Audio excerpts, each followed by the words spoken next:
মুসলমান ভাই রে, গভীর মনোযোগ হওয়া চাই, কোনো দিকে কোনো নজর নাই। আমার নবী, দিনের নবী, রাহমাতাল লিল আলামিন, এই কোরআনের দাওয়াতের জন্য এর বন্ধু আমার নবী যখন মক্কার মানুষের কাছে কোরআনের দাওয়াত দিতে শুরু করলেন, মক্কার মানুষরা আমার নবীর বিরোধিতা হলো। পাষণ্ড আবু জেহেল আমার নবীকে কষ্ট দিতে শুরু করলো। এবার আবু জেহেল দেখে আমার নবীকে কষ্ট দিয়েও কোরআনের দাওয়াত বন্ধ করা যায় না, কষ্ট দিয়েও আঘাত দিয়েও আমার নবীকে কোরআনের দাওয়াত বন্ধ করা যায় না।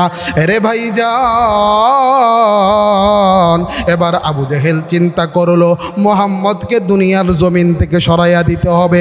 এবার আবু জেহেল মক্কার যুবকদেরকে নিয়া দারুন নদওয়ার ভিতরে এবার আবু জেহেল পরামর্শ করে, এরে বাজান, এবার আবু জেহেল পরামর্শ কইরা আমার নবীকে দুনিয়া থেকে সরাই দেওয়ার জন্য, এরে ভাইজান, কোনো দিকে কোনো নজর নাই, গভীর মনোযোগ হওয়া চাই। দেখেন মক্কার কাফেররা আমার নবীকে হত্যা করার জন্য আবু জেহেলের নেতৃত্বে 11 জন যুবককে তারা ঠিক করলো। এবার আবু জেহেল দেখতে বলে, আরে মক্কার যুবকরা, আজকে রাতের ভিতরে আমাদের মিশন সাকসেসফুল করতে হবে, আমাদের মিশন কমপ্লিট করতে হবে, মুহাম্মদকে দুনিয়া থেকে সরাই দিতে হবে। এবার আমার আল্লাহ জিব্রাইলকে ডাকদা বলে, রে জিব্রাইল, যাও আমার বন্ধুর কাছে যাও, আমার বন্ধুর কাছে যাইয়া আমার বন্ধুরে খবর জানাইয়া দাও। এবার জিব্রাইল আইসা আমার নবীকে ডাকতে বলে, নবী গো, আমার আল্লাহ অনুমতি দিয়া দিছে, আমার আল্লাহ বইলা দিছে, আমার আল্লাহ জানাইয়া দিছে, ওগো নবীজি, আপনাকে হিজরতের জন্য আমার আল্লাহ অনুমতি দিছে। মক্কার পাষণ্ড কাফেররা আপনি নবীকে মারার জন্য, আপনার উপর নির্যাতন করার জন্য আজকে রাতের ভিতরে তারা আপনার গৃহের চারপাশে ঘুরপাক করবে। এবার আমার আল্লাহ আপনার জানাইয়া দিছে, ওগো নবীজি, আপনি যেহেতু মক্কা থেকে মদিনার দিকে চলে যাবেন, আমার আল্লাহ আপনার অনুমতি দিছে। এবার আমার নবী ডাকদা বলে, রে জিব্রাইল, বলো না, বলো আমি নবী একা যাব না আমার কোনো সঙ্গী হইবে? এবার জিব্রাইল ডাকদা বলে, নবী গো, আপনার সঙ্গী আমার আল্লাহ নির্বাচন করে দিছে। এবার আমার নবী ডাকদা বলে, রে জিব্রাইল, বলো না, বলো আমার সঙ্গী কে হবে? আমার নবীকে জিব্রাইল ডেকে ডেকে বলে, আপনার বাল্যকালের বন্ধু আবু বকরকে আপনার সঙ্গী বানাইয়া দিছে। এরে বন্ধু, আবার আমার নবী এই খবর শুনিয়া আবু বকরের ঘরের সামনে উপস্থিত আবু বকরকে ডেকে ডেকে বলে, আবু বকর। এবার আবু বকর আমার নবীকে দেইখা বড় আশ্চর্য হইয়া গেছে, কারণ বন্ধু ওই সময় আমার দয়ার নবী, আমার মায়ার নবী, রাহমাতাল লিল আলামিন আবু বকরের ঘরের কাছে কখনো যাইতেন না। এবার দুপুরবেলা আবু বকর আমার নবীকে দেইখা বড় আশ্চর্য হইয়া গেছে। এবার আমার নবী আবু বকরের পাশে বসে, এবার আবু বকর ডাকদা বলে, নবী গো, কোনো খবর আছে নাকি? আমার নবী ডাকদা বলে, আবু বকর, আমার আল্লাহ আমারে অনুমতি দিছে, আমার আল্লাহ আমারে জানাইয়া দিছে মক্কা থেকে মদিনার পথে হিজরত করতে হবে। রে আবু বকর, আমার আল্লাহ আমাকে হিজরতের অনুমতি দিছে। এই কথা শুনিবার সাথে সাথে রে বাজান, রে টাঙ্গালের ভাইয়েরা, আমার নবীর দিকে তাকাইয়া আবু বকর চোখের পানি সাইরা দিয়া আবু বকর ডাকদা বলে, নবী গো, আমার আল্লাহ কি আমার কথা বলছে? আমার আল্লাহ আমার অনুমতি অনুমতি দিছে নাকি? এবার আমার নবী ডাকদা বলে, আবু বকর, আমার আল্লাহ তোমার অনুমতি দিছে। এবার আবু বকরকে আমার নবী ডাকদা বলে, আরে আবু বকর, আজকে রাতের ভিতরে বের হইতে হবে, তুমি আবার প্রস্তুত হইয়া যাও, তুমি আবার তৈর হইয়া যাও। এবার আবু বকরকে এই কথা বলিয়া আমার নবী নিজের ঘরের দিকে চইলা যায়। আমার নবী এবার নিজের ঘরে যাইয়া এবার আমার নবী আলীকে ডেকে ডেকে বলে, আলী রে আমার কাছে আসো। এবার আলী যখন আমার নবীর কাছে আসে, আমার নবী ডাকদা বলে, আলী, মক্কার কাফেররা আমার কাছে কিছু আমানত রাখছিল, আমি আমানতগুলা তোমার কাছে বুঝাইয়া দিলাম, তুমি সময় সুযোগ বুঝিয়া যার যার আমানত তার কাছে দিবা ফিরিয়া। এরে আলী, আমার আল্লাহ আমারে অনুমতি দিছে মক্কা থেকে মদিনার পথে যাওয়ার জন্য, আমার আল্লাহ আমারে জানাইয়া দিছে। তবে আলী, তোমার একটা কাজ করতে হবে। এরে আলী, এই যে আমার বিছানায় আমার পোশাক পরিধান করে, আমার চাদর পরিধান করে আমার বিছানার উপরে আলী তুমি শুয়ে থাকবা। এবার আলী চোখের পানি ছেড়ে দিয়া কাঁদে। আমার নবী ডাকতে বলে, আলী রে, কেন তুমি কান্না করো?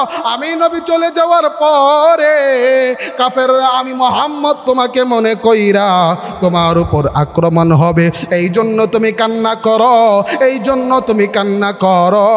আলী ডাকদা বলে, না নবী না, এই জন্য আমি কান্না করি না। ওগো নবীজি, আমি আলীর তো একটা জীবন, আমি আলীকে আমার আল্লাহ যদি 1000টা জীবন দিত, ওগো নবীজি, আমি আলী আমার 1000 জীবন আপনি নবীর জন্য আমি আমার মাওলার প্রেমে উৎসর্গ করে দিতাম। আমি আমার আল্লাহর প্রেমে, আমি আমার নবীর প্রেমে আমার জীবন আমি কোরবান করে দিতাম।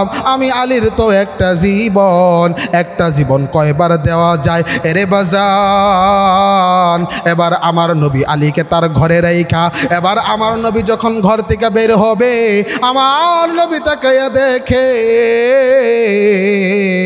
মক্কার কাফেররা আমার নবীর ঘরের সামনে দাঁড়াই গেছে। এবার মক্কার কাফেররা যখন আমার নবীর ঘরের সামনে দাঁড়ায় গেছে, এখন আমার নবী চিন্তা করতেছে এই কাফেরদের থেকে, এই কাফেরদের সম্মুখ হয়ে নবী কিভাবে বের হবে। আমার নবী আমার আল্লাহকে ডাকতে বলো, দয়ার আল্লাহ, আমি কাফেরদের সম্মুখে কিভাবে বের হব? ঘরের চারপাশে কাফেররা খোলা তরবারি নিয়ে দাঁড়াইয়া রয়েছে। এবার আমার আল্লাহ ডাকতে বলে, ওগো নবীজি, আপনি চিন্তা করবেন না, আপনার উপর আমি কোরআন নাজিল করছি। নবী গো, এই কোরআনুল কারীমের সূরা ইয়াসিনের 3টা আয়াত আমি আপনাকে শিক্ষা দিলাম। এই 3টা আয়াত পইরা এক মুষ্ঠ মাটি হাতে নিয়া আপনি কাফেরদের দিকে নিক্ষেপ করেন। ওগো নবীজি, এই কাফেরদের বাকি কাজ আপনার মাওলা করে দিবে। এবার আমার নবী এবার এক মুষ্ঠ মাটি হাতে নিয়া ওই কোরআনুল কারীমের আয়াত পড়িয়া এবার যখন কাফেরদের নিক্ষেপ করে, এরে ভাইজান, কাফেরদের চোখে মুখে আমার আল্লাহ ধুলা লাগাইয়া দিছে।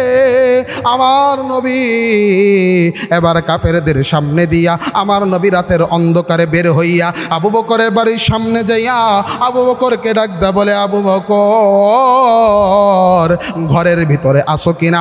এবার আবু বকর ডাকদা বলে, লাব্বাইক ইয়া রাসূলুল্লাহ। এরে বন্ধু, আবু বকরের এই কথা শুই না আমার নবী ডাকতে বলে, আবু বকর রে, তুমি কি ঘরের ভিতরে ঘুমাও নাই? এত রাত্রি কইরা তুমি জাগ্রত আসো। আবু বকর ডাকতে বলে, নবী গো, আজ থেকে 6 মাস আগে আপনি নবী বলেছেন হিজরত করতে হবে। আমি 6 মাস যাবৎ রাতের বেলায় হিজরতের সামনা গুছাইয়া আমার ঘরের দরজার সামনে দাঁড়াইয়া, ওগো নবীজি, আমি আবু বকর অপেক্ষা করি, আমি আবু বকর অপেক্ষা করি কখন আপনি নবী আসবেন, কখন আমি আবু বকরকে ডাক দিবেন। ওগো নবীজি, এই 6 মাস যাবত আমি আবু বকর বিছানায় পিঠ লাগাই না। আমার নবী ডাকতে বলে, আবু বকর কেন তুমি ঘুমাও না? হযরতে আবু বকর রাদিয়াল্লাহু তাআলা আনহু ডাকতে বলে, নবী গো,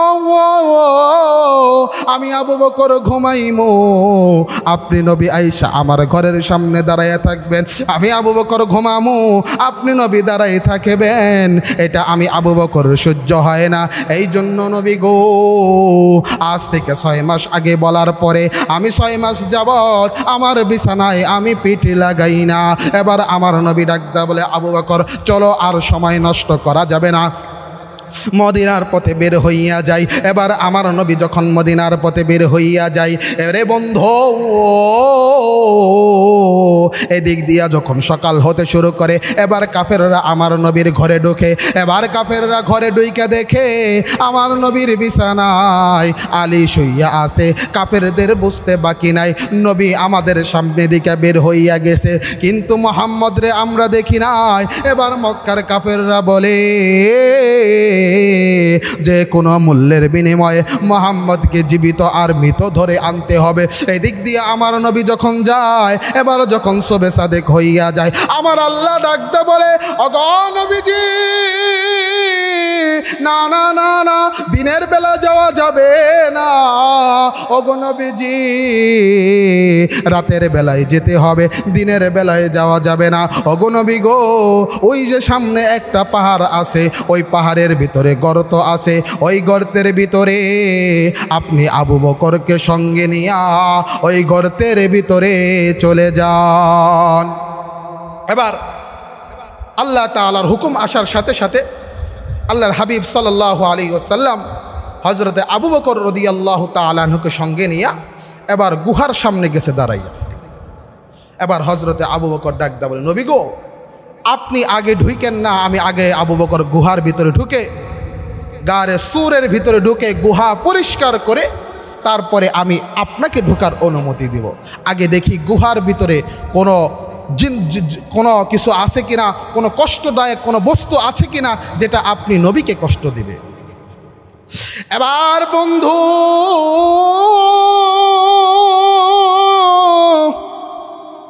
এবার আবু বকর গুহার ভিতরে ঢুইকা এবার হযরতে আবু বকর রাদিয়াল্লাহু তাআলা আনহু গুহা পরিষ্কার করতে করতে দেখে গুহার ভিতরে ছোট ছোট ছিদ্র দেখা যায়। এরে ভাইজান, হযরতে আবু বকর এবার ছিদ্র গুনতে শুরু করে।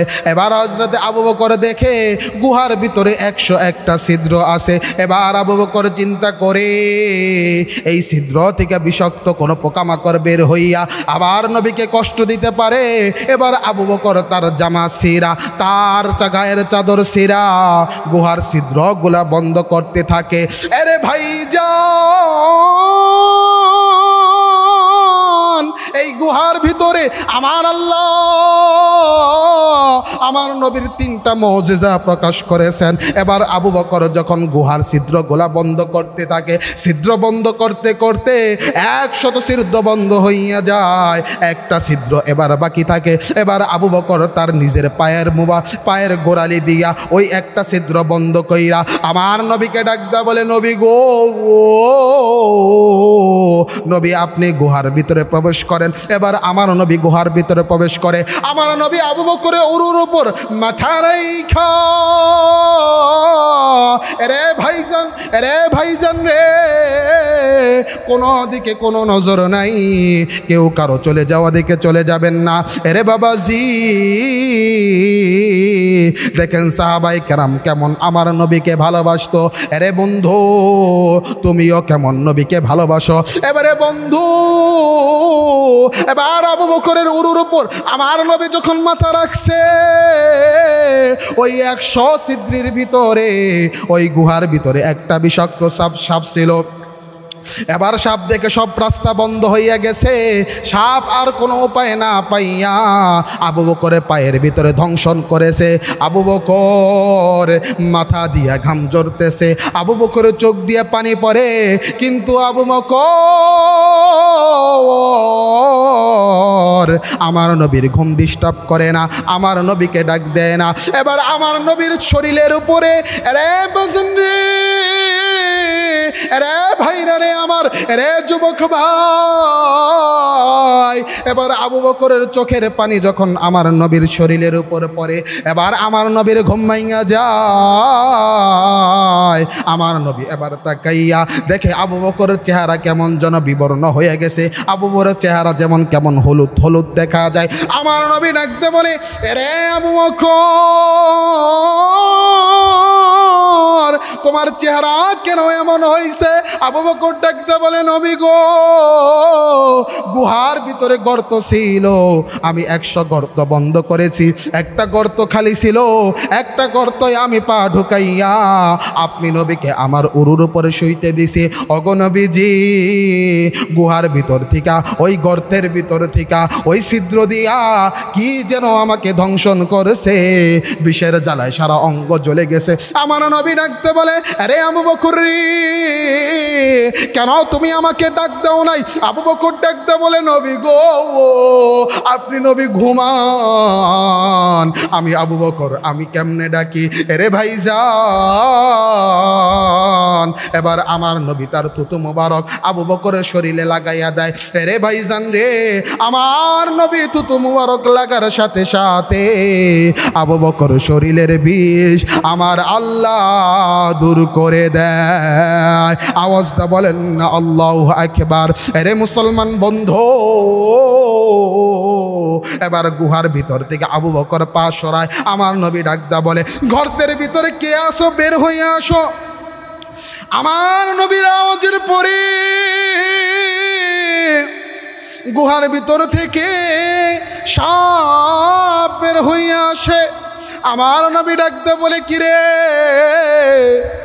এত বড় সাহস হয় তোর কেমনে আমার আবু বকরের পায়ে সবল মারস, আমার আবু বকরকে ধ্বংসন করস? এবার সাপ ডাকতে বলে, আল্লাহ তুমি আমার জবানটা খুলে দাও, আমি তোমার বন্ধুকে জানাইয়া দেই, আমি তোমার বন্ধুর সাথে একটু কথা বলি, আমি তোমার বন্ধুর নূরানি চেহারার দিকে একবার তাকাই। এবার আমার আল্লাহ সাপের জবান খুলে দেয়। সাপ ডাকতে বলে, ওগো নবীজি, আপনি নবী শুধু মানুষের নবী নয়, আপনি নবী শুধু মানুষের নবী নয়, ওগো নবীজি, আপনি নবী আমার সাপেরও নবী। আরে বন্ধু, আমার নবী শুধু মানুষের নবী নয়, তাম পৃথিবীর ভিতরে যত সৃষ্টি আছে সব সৃষ্টির নবী আমার নবী। এই জন্য বন্ধু, আমার নবী যখন সফর করতেন, আমার নবী যখন কোথাও যাইতেন, এরে বাজান, আমার নবীকে ছায়া দেওয়ার জন্য গাছ মানুষের মতো দৌড়াইয়া দৌড়াইয়া আইসা আমার নবীকে ছায়া দিত। শুধু তাই নয়, আমার নবীর প্রেমের জন্য খেজুর গাছ পর্যন্ত মানুষের বাচ্চার মতো কান্না করত। এরে বন্ধু, এরে যুবক ভাই, তোমাকেই আমি বারবার বলি, তুমি কেমন নবীর আশেক হইলা, কেমন নবীর প্রেমক হইলা? তোমার মুখের ভিতরে নবীজির সুন্নত নাই। আরে বন্ধু, তুমি যদি নবীকে ভালোবাসো, নবীর প্রেমে পাগল থাকো, আরে বন্ধু, নবীর আদর্শ, নবীর প্রেম তোমার ভালো লাগবে। আমার নবীকে আমার আল্লাহ তাম পৃথিবীর রহমত স্বরূপ বানাইছে, এই কথা আমার আল্লাহ কুরআনুল কারীমের ভিতরে জানাইয়ে দিছে। আমার আল্লাহ ডাকতে বলেন, ওয়ামা আরসালনাকা ইল্লা রাহমাতাল লিল আলামিন। আমার আল্লাহ তাআলা আমার নবীকে তামাম পৃথিবীর জন্য রহমত স্বরূপ প্রেরণ করছে। রে বন্ধু, এই জন্য গভীর মনোযোগ হইয়া যায়, কোনো দিকে কোনো নজর নাই।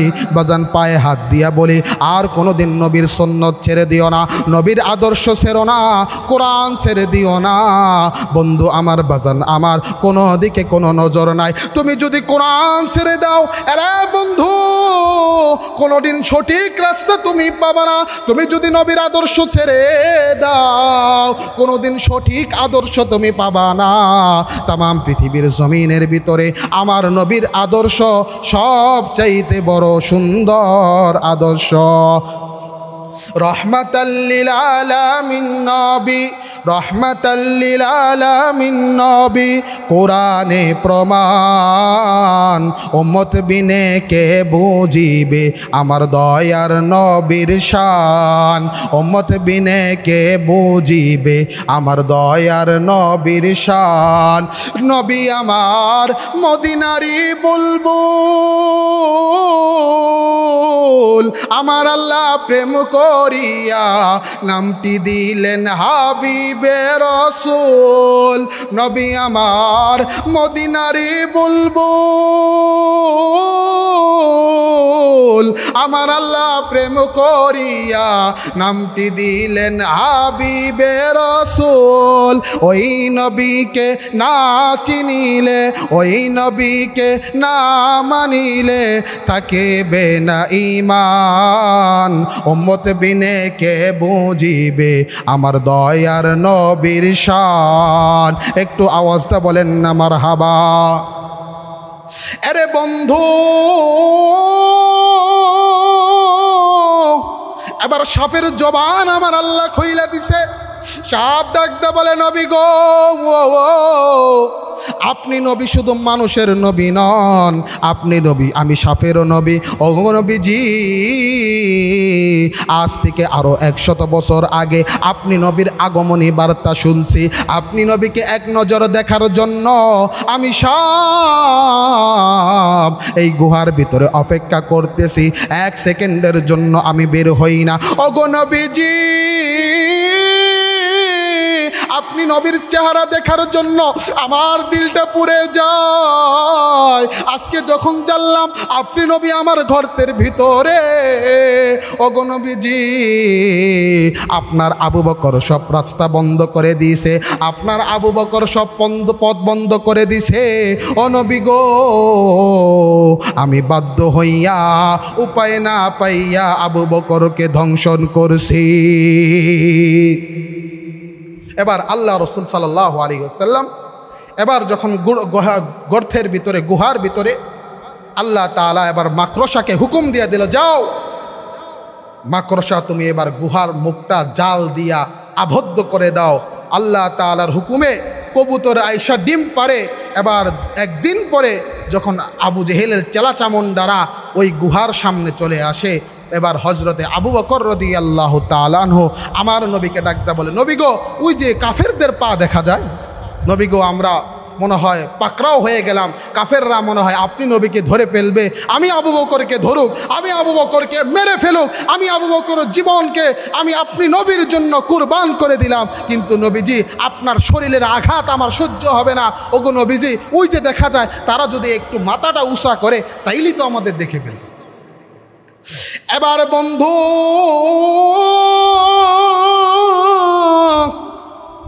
আমার নবী ডাকতে বলে, আবু বকর চিন্তা করো না, আবু বকর রে, এই গুহার ভিতরে, এই গর্তের ভিতরে তুমি আর আমি একা নাই, তুমি আর আমি একা নাই। এই গুহার ভিতরে, এই গর্তের ভিতরে, আরে ভাইজান, আমার নবী ডাকতে বলে, আবু বকর, এই গুহার ভিতরে, এই গর্তের ভিতরে তোমার আমার সঙ্গে আমার আল্লাহ আছে।